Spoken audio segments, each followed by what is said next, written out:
Yo, what's up everybody? It's 80 Fits here with another tutorial. This week I'm going to be talking about the inward drag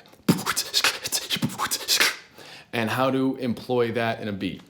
And before I get started, I got to shout out these two guys, Reaps1 and Skiller. Reaps1 is the originator. I can't do an inward drag tutorial without shouting out Reaps1. He basically revolutionized the technique, and his inward drag is probably the best in the world. And Skiller's inward drag is also insane. He's a former world champion, incredible beatboxer, and he does some really cool techniques with the inward drag, and definitely worth checking out. So check out both these guys. You can learn so much from them. I can't shout them out enough. So big shout out, big up to those guys. So let's jump right in. The inward drag is a technique that is fairly simple to explain, and in theory should be fairly easy to master because it's essentially all it is breath control.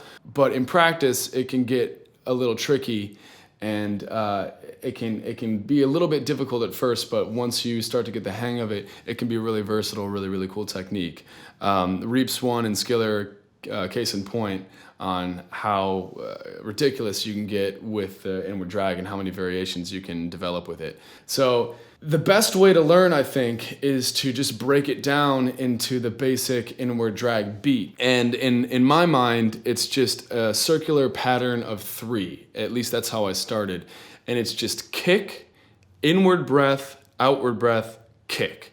And that circular pattern is kind of like how a drummer would just be doing a fill or a series of rolls. And basically what you're doing is you're going the inward drag, outward drag, and then back to the kick.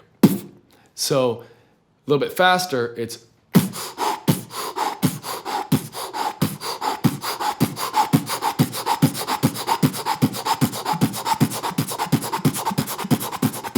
and once you get the hang of that, replace every other kick with a hi-hat. So the pattern becomes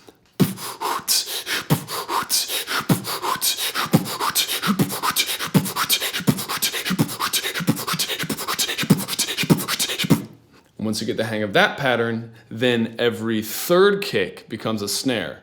So it's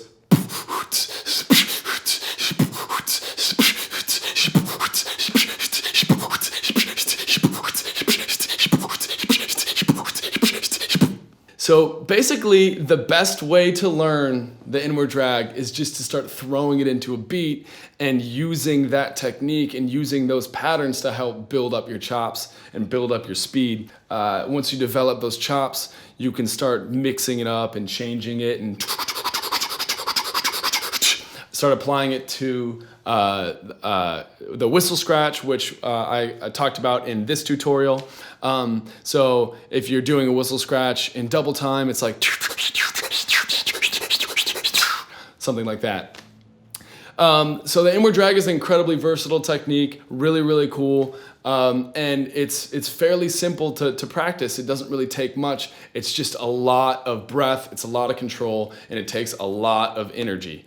So don't get discouraged if it's difficult at first. Just build up your core strength, build up your power, and build up your chops, and eventually you'll be shredding like Reaps1 and Skiller. So yeah, hopefully that helped you guys, and as always, I will see you next time. 80 Fits out.